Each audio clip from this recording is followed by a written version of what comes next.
Hello and welcome back to the Billy's Room podcast. My name is Nils. And my name is Einar. And today we're going to be discussing gun violence in the US and in Sweden. Lately, Sweden has been suffering from shootings at a record rate.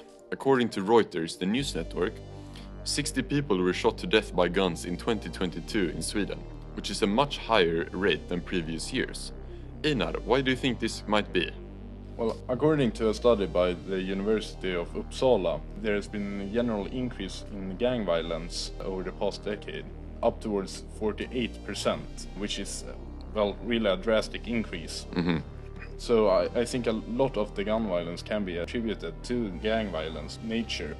It's a lot of drugs and illegal activities which carry the need for guns to induce fear in their rivals. Yeah, and I can say from personal experience as well that gangs have been recruiting at a much higher rate. I come from an area where I know a lot of people who were taken into gangs actually, and it's very sad. Hello boys, before we continue with Nils' sad stories, a quick word from our sponsor, Raid Shadow Legends. Today's video is sponsored by Raid Shadow Legends, one of the biggest mobile role-playing games of 2019 and it's totally free. Currently almost 10 million users have joined Raid over the last 6 months, and it's one of the most impressive games in its class with detailed models, environments and smooth 60 frames per second animations. All the champions in the game can be customized with unique gear that changes your strategic buffs and abilities. The dungeon bosses have some ridiculous skills of their own and figuring out the perfect party and strategy to overtake them's a lot of fun. Currently with over 300,000 reviews, Raid has almost a perfect score on the Play Store. The community is growing fast and daily anticipated new faction wars features no live, you need to even find my squad out there in the arena. It's easier to start now than ever with Rates program for new players. You get a new daily login reward for the first 90 days that you play in the game. So what are you waiting for? Go to the video description, click on the special links and you'll get 50,000 silver and a free epic champion as part of the new player program to start your journey. Good luck and I'll see you there. Now, back to Nils' sad story. Just young kids, 13, 14, already being picked up because they make what's in their eyes a lot of money, and they don't really have much of an outlook when it comes to an academic life. It's terrible, really. But this is still nothing compared to the US.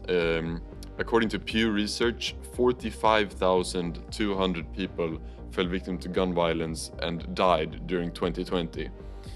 Around half of these deaths were suicides, while the rest were homicides, murders, unintentional and intentional murders, and police intervention. And this is 237 times as many gun deaths per capita when compared to Sweden. So why is this? Well, it's because the USA don't have as strict gun laws and gun regulations as Sweden, where you don't need a license to have a gun, and you can really just buy a gun whenever you want, as long as you're over 18 and have done a background check. And the background check only has to be done by the gun clerk. The clerk wants to sell his guns, so of course he's gonna favor you in his background check. So really it's incredibly easy for someone to get their hands on a pistol over in the US. And it's also included in the Fourth Amendment, where the right to bear an arm is not to be infringed, because they think it's your right to be able to defend yourself if the situation ever comes that you have to use violence to defend yourself. And when we take a look at Sweden, we can see that the system is much different. In general, guns are not permitted, but you can be allowed to have guns for specific purposes. For example, you may have a gun if you're going to use it for hunting or shooting sport purposes. But these are one of the few viable reasons. Home protection is not one of them. And to get these guns, you still have to go through extensive training and it will take a long time for you to get your gun, which prevents sudden hate crimes from happening. You know, you can't just, oh, I want to hunt and then go and get a gun in a day. You have to go like through a 6-month training just to get your gun. And I think this is the key difference really between Sweden and the US. The general ability to get a gun in the US without much education about them and without much of a course learning you how to use it and forcing you to learn the safety rules, and I think it also like just helps the mental view of a gun. I think that's the key difference, because in the US everybody has a gun in their drawer and anybody can pick it up, and it just creates a culture where guns are viewed as good and accepted, while in Sweden it's kind of taboo. What do you think? Well, the ability to inflict deadly force on someone with such ease, I think really it should be regulated like it is in Sweden, where police have violence monopoly. And of course it's like that over in the US as well, but you still give the means for the general public to really inflict, well, deadly force on someone else. It's at the tip of their hands. They can just reach into their purse or their drawer, as you said, and anything, and just have that ability to take someone's life without much of an effort at all. And that's really scary. And also, having a license, I think, can really deter people that shouldn't have guns from getting them, like unstable people, because unstable people generally don't have the means to pursue something for such an amount of time that is required here over in Sweden. So it's harder for someone to get their hands on a gun. Yeah, and I also mentioned the culture, and I want to get back into that. So the idea that everybody has a gun in their home doesn't exactly mean that the kids are running around with guns, although they probably are in a higher rates than in Sweden. But I'm sure most parents are intelligent enough to keep their children away from the guns. However, just the fact that everybody has a gun at home, I think it kind of normalizes the idea of guns. It makes it so that anybody can get the gun with ease, and guns are a normal part of everyday lives. I once took a trip to Paris and I saw some police at the airport, and they were carrying fully automatic rifles, and I was truly shocked. I had never seen such deadly weapons in Sweden, and it was really shocking for me. But I don't think it will be as shocking for somebody who's, had guns be part of their life, at least somewhat, for every day of their life. And of course, many over in the US say it's very important for their kids to get comfortable with a gun, to learn how to use it safely. But it also induces the risk that if you get too comfortable around a gun, you lose the sense of fear for it. You normalize it, as you said, in such a way that you don't take the necessary precautions because you think you can handle it, but you totally forget that it's actually truly dangerous. It can take your life in an instant with just one misstep. Alright, so if we were to look for a solution to this issue in primarily America, which clearly has bigger gun issues than Sweden, how would we approach it?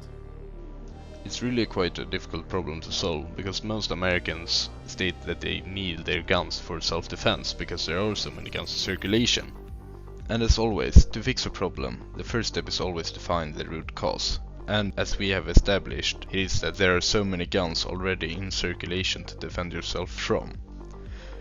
So a viable option would be to somehow try to decrease the amount of guns in circulation.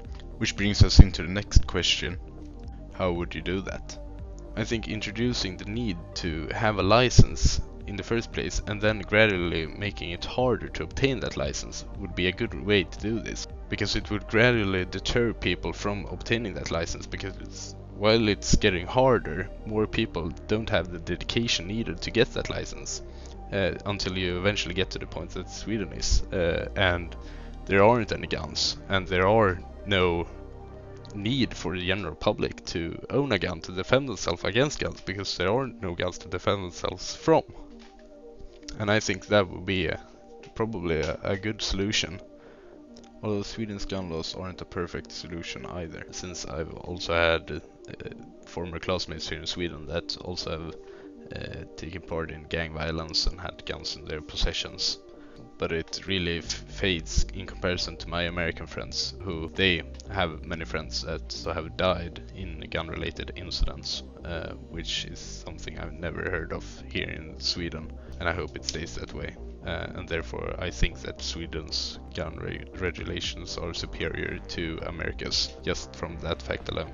Yeah, and I also think that this training period is really important for the general public as well, not only the mentally unstable people, but homeowners who truly are afraid of, breaking and entering people and stuff like that. Will of course want to take this training to learn how to handle the gun more safely and how to use it more properly.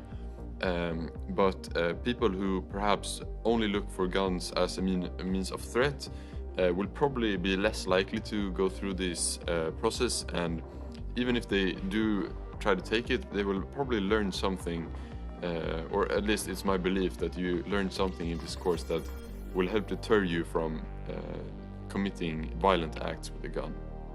So I definitely think that taking a course and learning how to use a gun should be a mandatory step before actually being able to purchase one. And also it will make it much harder for people that overestimate their own capabilities to get their hands on a gun, because very often if you look, for example, on traffic, you have people with road rage that are getting violent and really angry. They often blame others that they are bad drivers and not themselves, which also is dangerous, and they are much more prone to get into an accident. And I think it could be really similar when it comes to gun violence. If you think that you know how to handle a gun from the get-go, that could be incredibly dangerous, because in all actuality you don't have a clue how to handle a gun. So this time period needed to get a license really enforces that these people don't expect themselves to know everything and are willing to take some precautions before getting a gun.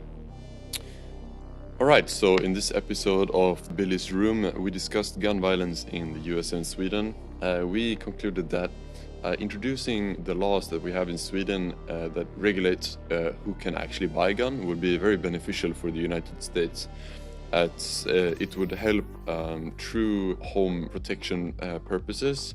It would deter people trying to use them for violent acts. It would stop unstable people from using guns, and it would decrease the risk of egotistical views on your own ability to handle a gun. Thank you for joining me, Einar, and thank you for listening.